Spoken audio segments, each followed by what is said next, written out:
Happy morning. இந்த காலை வேளையில் உங்களோடு ஆண்டவருடைய வார்த்தைகளை பேசுகிறதுல ரொம்ப ஹாப்பியாக ஃபீல் பண்ணுறேன். இன்றைக்கி நம்ம பார்க்கக்கூடிய அதிகாரம் 25 31 40 வரைக்கும் தியானிக்க போகிறோம். மத்தேயு.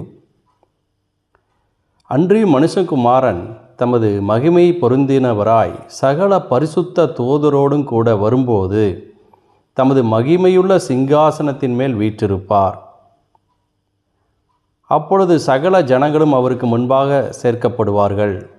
மெய்ப்பனானவன் செம்மறியாடுகளையும் வெள்ளாடுகளையும் வெவ்வேறாக பிரிக்கிறது போல அவர்களை பிரித்து. அப்போது ஜீசஸ் வர்ற நாட்களை குறித்து தான் இதெல்லாம் பேசிகிட்டு இருக்கார். நான் வரப்போகிறேன், திருட மாதிரி வரப்போகிறேன், எப்போ வருவேன்னு தெரியாது, எல்லாம் கவனமாக இருங்க, ஜாக்கிரதையாக இருங்க, புத்தியுள்ளதாக இருங்க, நல்லா பாடுபடுறவங்களாக இருங்க, உங்களுக்கு நான் பரிசு கொடுக்க போகிறேன், அவனவன் செய்கைக்கு தக்கதாக பரிசு கொடுக்க போகிறேன் அப்படி நல்லா பேசிகிட்டே இருக்கார். நரகத்தை குறித்தும் சொர்க்கத்தை குறித்தும் பேசிக்கிட்டே இருக்கார். சீக்கிரமாக எல்லா சொர்க்கத்துக்கு பரலோகத்துக்கு ஆயத்தமாக இருங்க, பரலோகத்துக்கு போகிறக்கு. நரகத்துக்கு போனீங்கன்னா பற்கடிப்பு உண்டாகும், எண்ணெய் சட்டையில் வறுக்கப்படுவீங்க அப்படின்னு எல்லாம் ஆண்டவர் பேசிகிட்டே இருக்கிறாரு. இப்போ 31ஆம் அதிகாரத்தில் அதான் நரகத்துக்கு போகிறவங்கள அதாவது வெள்ளாடாகவும் சொர்க்கத்துக்கு போகிறவங்கள செம்மறியாடாகவும், அதாவது அப்படி தான் பிரிக்கிறார் ஆண்டவர். செம்மறியாடுகளை தமது வலது பக்கத்திலும் வெள்ளாடுகளை தமது இடது பக்கத்திலும் நிறுத்துவார். செம்மறியாட்டையும் வெள்ளாட்டையும் எப்படி ஒரு ஆடு மேய்க்கிறவன் பிரிப்பானோ அது மாதிரி நான் பிரிச்சிருவேன்.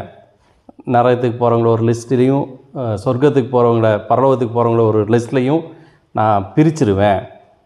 அப்பொழுது ராஜா தமது வலது பக்கத்தில் நிற்பவர்களை பார்த்து, வாருங்கள், என் பிதாவினால் ஆசீர்வதிக்கப்பட்டவர்களே, பரலோக ராஜ்யத்தை சுதந்திரித்துக் கொள்ளுங்கள் அப்படின்னு சொல்லி நான் சொல்லுவேன். பரலோக ராஜ்யத்துக்கு வர்றவங்களை நான் அப்படி வெல்கம் பண்ணுவேன். ஸோ நீங்கள் அந்த பரலோக ராஜ்யத்துக்கு ப்ரிப்பேராக இருங்க. நான் பசியாக இருந்தேன், எனக்கு போஜனம் கொடுத்தீங்க. தாகமாக இருந்தேன், என் தாகத்தை தீர்த்தீங்க. அந்நியனாக இருந்தேன், ஆதரவற்று இருந்தேன், என்னை சேர்த்து கொண்டீங்க. வஸ்திரம் இல்லாத இருந்தேன், எனக்கு வஸ்திரம் கொடுத்தீங்க.